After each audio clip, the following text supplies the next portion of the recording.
Living History, World War II Stories as told by those who were there. Today, we will hear the story of Sergeant Mike Pappas.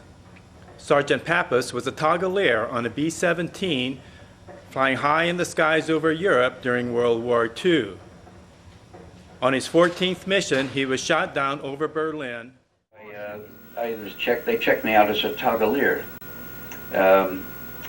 You're a bombardier without a bomb sight. You drop the bombs on signal from the lead. That has the bomb sight. Right. Yeah. They have the lead and the deputy lead both have bomb sights and bombardiers, and we drop on their signal. And that's what I did for the next 8 missions, which was my 14th.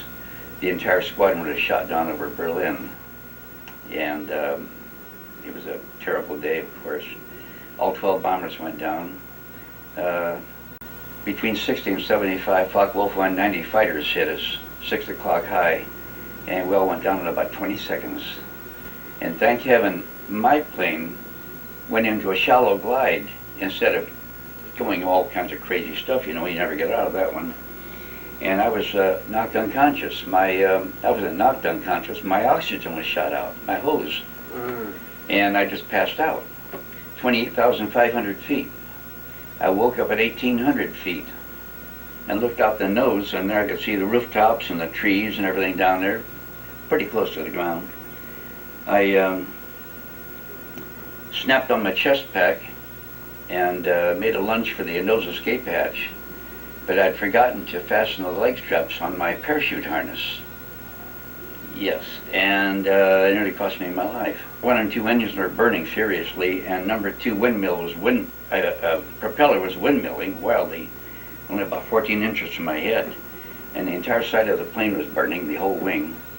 And I tried to throw myself out, and my dangling leg strap caught on a fixture on the floor, and I couldn't. I was tied up, and that's what saved my life. I realized my predicament, and I had to crawl back in and get into the nose where I could stand up. Now I couldn't see what I was doing because this chest pack was in front of me here, and I had to feel down there to find those 2 straps and try to connect them. And the plane was doing a little bouncing around. That was pretty rough there. And anyway, I had my foot up on the navigator's table, and I'm watching the altimeter needle. And just as it approached 450 feet, I felt that hard snap. I made it out that door so fast. I pulled my ripcord, and I swung once or twice, and I hit the front of a barn or a building of some kind, you know, and hit the ground. Thank God I was wearing my B-10 flying suit, which was padded, and my goggles, the frame of my goggles smashed into I got a cut up here, still have a scar, and a little blood running down. And civilians were coming out of the air raid shelters and yelling and all that sort of thing, you know, about a Chicago gangster and whatnot. And they worked me over a little, and finally a busload of German soldiers came along, and a couple of officers in the car, and they got me away from my mob and took me to Tempelhof airdrome there. Anyway, in that raid, ironically, the target that day was a BMW aircraft engine factory, which supplied the power plants for the Focke-Wulf 190 fighters, which shot us down. Twist.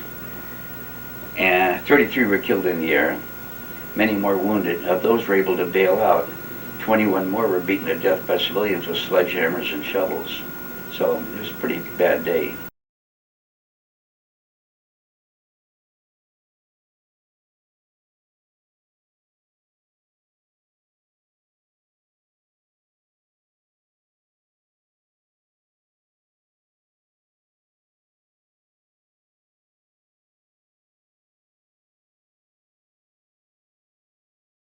You may contact the Palm Springs Air Museum at 760-778-6262 for more information concerning the Veterans History Project.